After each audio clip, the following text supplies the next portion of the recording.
Jangan lupa like, komen, dan subscribe channel YouTube TVRI Bengkulu, serta nyalakan lonceng notifikasinya.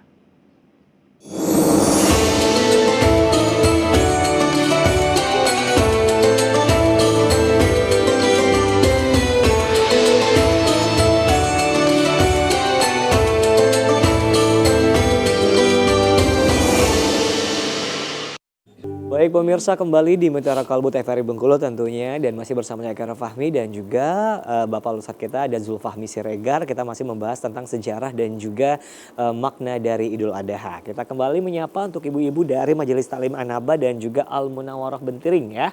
Oke, Mutiara Kalbu TVRI Bengkulu, bersihkan bersihkan diri, sejukkan hati. Kita ulangi lagi ya. Mutiara Kalbu TVRI Bengkulu, bersihkan diri, sejukkan hati. Nah baik, kalau gitu boleh silakan dengan pertanyaannya. Siapa dulu ini? Dari ibu-ibu Majelis Taklim Al-Munawwarah Bentiring atau dari An-Nabah? Ayo. Tentang Idul Adha, sejarah dari Idul Adha dan juga makna dari Idul Adha. Berdiri ya Bu, mohon izin, silahkan dan sebutkan namanya.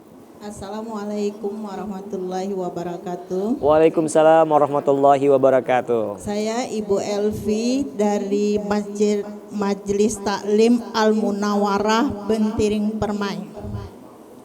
Yang akan saya tanyakan, apakah saat pemotongan hewan kurban atas nama kita harus menyaksikan? Boleh dulu? Boleh. Yang kedua, apakah boleh kita berkurban pakai uang pinjaman? Misalnya seandainya kita minjam kur, kita gunakan untuk berkurban. Oke. Demikian Pak Ustadz.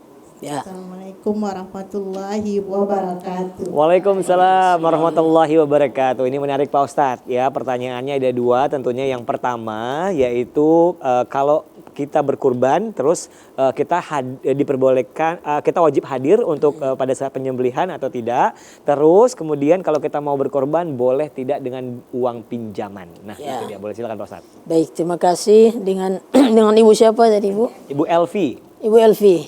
Ya. Jadi Ibu, kalau Ibu misalkan berkesempatan hadir menyaksikan, lebih bagus hadir di situ. Kalaupun tidak bisa hadir tidak masalah. Tapi yang jelas kita serahkan misalkan ke panitia. Dan ketika penyerahan itu ya semuanya. Jadi yang mengurus adalah panitia. Kemudian nanti Ibu mungkin mendapat bagian sepertiganya. Ibu dapat tuh sepertiganya. Tidak semuanya Ibu.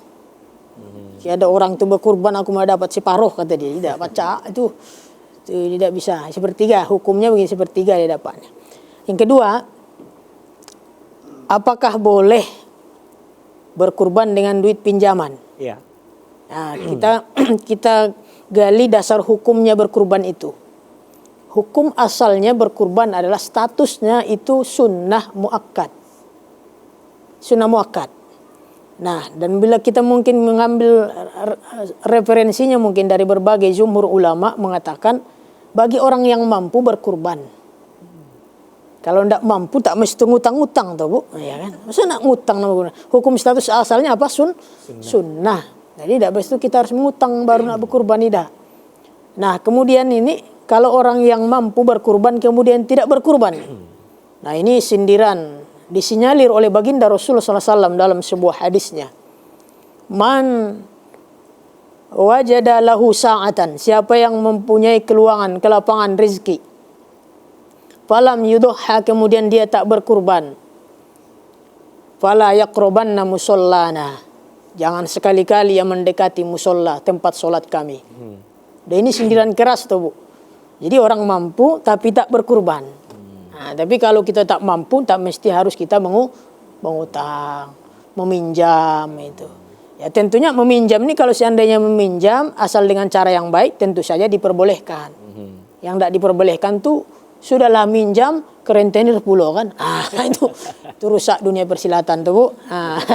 Jadi jangan sampai kita meminjam untuk perkara kita dalam ibadah ini pun sunnah. Tapi bukan tidak boleh. Dengan cara yang baik maksud saya artinya kita minjam dengan tetangga tapi dengan cara yang baik. Nah, kita mungkin berkurban dengan uang itu kita pakai. Boleh-boleh saja. Oke, baik. Itu Bu ya. Gitu ya Bu ya, untuk uang pinjaman kalau kita mau berkorban. Karena takutnya Pak Ustadz karena sosial nih Pak Ustadz ya, karena status sosial. Takutnya wah nggak berkorban ini, minjamlah duit kita, mau korban dulu gitu kan. Oke baik, kembali boleh silakan dengan pertanyaan berikutnya dari An-Naba atau dari Al-Munawwarah, silakan.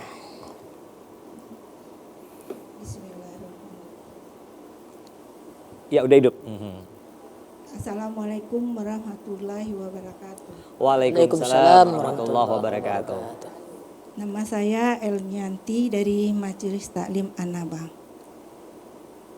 Di sini mengenai kurban saya ingin menanyakan, kan tadi kalau berkorban itu bisa diterima kalau kita bertakwa. Nah, saya ingin menanyakan bertakwanya yang seperti apa Pak Ustadz? Dan satu lagi saya ingin menanyakan, kan di sini saya berkorban atas nama ibu saya yang telah meninggal. Dan di sini ada sunat-sunatnya seperti tidak boleh memotong kuku, rambut. Nah, kan saya berkorban ini untuk ke ibu saya.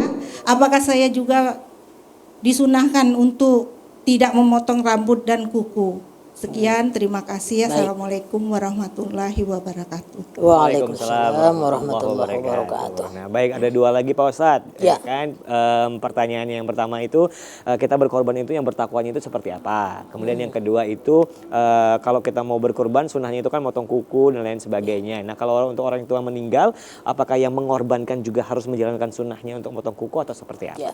Silakan Pak Ustadz. Baik Ibu. Yang pertama Bunda, jadi kita model takwa kita ini seperti apa? Model takwa itu secara umum sama. Ittaqillah haitsuma kunta. Takwa itu maknanya adalah khauf, rasa takut kepada Allah. Dan roja. Roja itu adalah hanya berharap kepada Allah. Dan tawakal, berserah diri hanya kepada Allah. Itulah namanya takwa itu. Nah, model takwa itu dimanapun sama, definisinya sama takwa itu. Artinya takut. Tapi kalau umpama takwa kita di tempat yang sepi, bertakwa takut pada Allah, di tempat ramai tak takut pada Allah. Nah, ini bukan takwa namanya. Jadi model takwa itu secara keseluruhan definisinya sama. Ittaqillahi haitsuma kunta. Bertakwa kepada Allah dimanapun saja berada. Ada rasa takut kepada Allah. Rasa takut pada Allah. Pengharapan hanya kepada Allah, kepasrahan hanya kepada Allah, tawakalnya hanya kepada Allah. Itulah model takwa. Itulah definisi takwa itu, Bu. Ya, Bu ya. Itulah pengertian takwa. Yang kedua, masalah kurban tadi. Kita berkurban untuk orang tua kita. Menurut jumhur ulama. Kalau jumhur ulama berarti secara mayoritas. Jumhur itu artinya keseluruhan ulama. Kebanyakan ulama mengatakan berkurban itu untuk orang yang sudah meninggal boleh. Namun di kalangan Imam Asy-Syafi'i rahimahullah, berarti khusus Imam Asy-Syafi'i rahimahullah, dia boleh berkurban untuk orang wafat, sudah meninggal, orang tua kita misalkan Bunda ya. Itu kalau ada wasiat. Nah, kalau ada wasiatnya. Kalau tidak ada wasiat itu menurut Imam Asy-Syafi'i. Tapi secara keseluruhan jumhur ulama mengatakan berkurban untuk orang yang sudah wafat itu diperbolehkan. Perkara yang tadi misalkan ada sunnah-sunnahnya memotong gigi, memotong kuku Pak Ustadz. Motong kuku Bu ya. Motong kuku, motong rambut, motong apa lagi tadi? Itu adalah pendapat ulama termasuk di mazhab Imam Hanabil. Hambali Imam Syafi'i katanya tak boleh memotong kuku. Itu di kalangan ulama-ulama. Dianjurkan untuk tidak memotong kuku. Ada sunnah-sunnahnya ya. Tidak memotong kuku, tidak gunting rambut, tidak segala macam. Silakan. Ya biasanya itu adalah untuk orang yang melaksanakan ibadah kurban saja. Jelas Bu ya?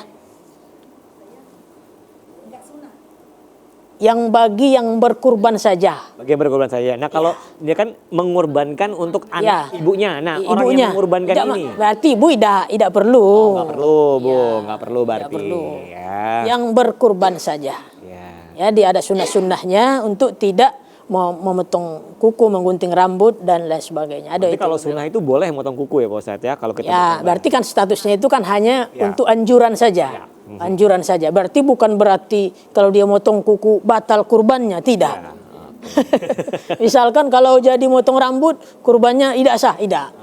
Karena segala anjuran kan. Oke. Nah, jadi ulama-ulama kita menganjurkan bagi orang yang melaksanakan ibadah kurban jangan dulu memotong kuku, menggunting rambut dan sebagainya itu. Itu adalah sekedar anjurannya. Oke. Jelas Bu ya? Jelas. Baik, kembali mungkin kita ke pertanyaan dari ibu-ibu dari Majelis Talim An-Nabah dan juga ibu-ibu dari Majelis Talim Al-Munawarah Bentiring Permai. Silakan ada yang mau bertanya.